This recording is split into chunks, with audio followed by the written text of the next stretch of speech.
Corruption के खिलाफ लड़ता हूँ, किसी से जाती दुश्मनी नहीं। करप्शन की वजह से हमारा मोराल बुरी तरह गिरा। वज़ीर आज़म कहते हैं ऑपोजिशन से हाथ मिलाने का मतलब करप्शन को तस्लीम करना है। सेनेट में पैसे चलते हैं, लोग इधर से उधर चले जाते हैं। इमरान खान का जिनसी ज्यादती के बढ़ते वाकयात पर तशवीश का इजहार। कहा मोबाइल फोन्स की वजह से तब्दीली आ रही है, भारतीय फिल्मों की वजह से वहाँ ज्यादती के वाकयात बढ़े। हुकूमत का 13 करोड़ अवाम के लिए 120 अरब का रिलीफ पैकेज नाकाम बनाने के लिए मुनाफा माफिया सरगर्म। चीनी की खुर्दा कीमत 140 से 145 रुपए तक जा पहुंची। पेशावर में 150 रुपए में फरोख्त। लाहौर में घी और तेल की कीमत में 20 रुपए इजाफा, 400 से 410 रुपए तक दस्तयाब।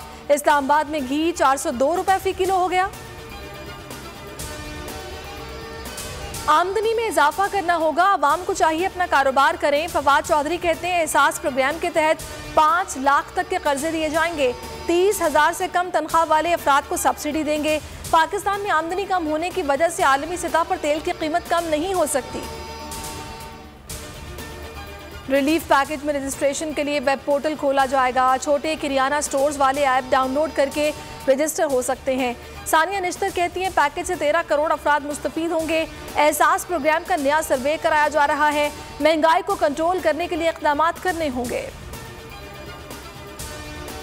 नून लीग ने वज़ीर आज़म का रिलीफ पैकेज मुस्तरद कर दिया। शहबाज शरीफ ने कहा IMF की शराइत ने कौम का बुरकस निकाल दिया। रिलीफ और PTI दो मुतजाद चीजें हैं। नाम नेहाद रिलीफ पैकेज झूठ का पलंदा है।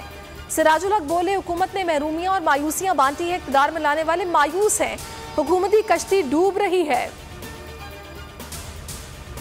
पीपल्स पार्टी वाहिद जमात है जिसने सेहत को तरजीह दी। अवाम को घरों तक मुफ्त इलाज देना चाहते हैं। बिलावल भुट्टो का लाड़काना में SIUT की इफ्तिताही तकरीब से खिताब। कहा सूबे के हर जिला में SIUT तर्ज का अस्पताल बनाना चाहते हैं।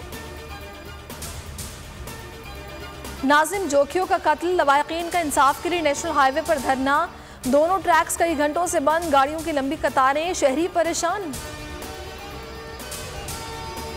हिंदू बरादरी को कभी तन्हा नहीं छोड़ेंगे, हिंदुओं के हकूक और मजहबी आज़ादी का तहफ़्फ़ुज़ करेंगे। शाह महमूद कुरैशी का मिट्टी में खिताब। कहा मकबूजा कश्मीर के निहत्ते मुसलमानों के साथ जुल्म हो रहा है।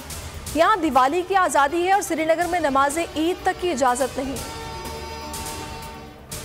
मक्का terrace case, Sindh high court की बिल्डर के खिलाफ क्रिमिनल कार्रवाई की हिदायत। मुकदमा दर्ज न करने पर अदालत मुतल्लिका इदारों पर बरहम। ऑपरेशन रोकने के लिए मकीनों की जुबानी इस्तदा मुस्तरद कर दी।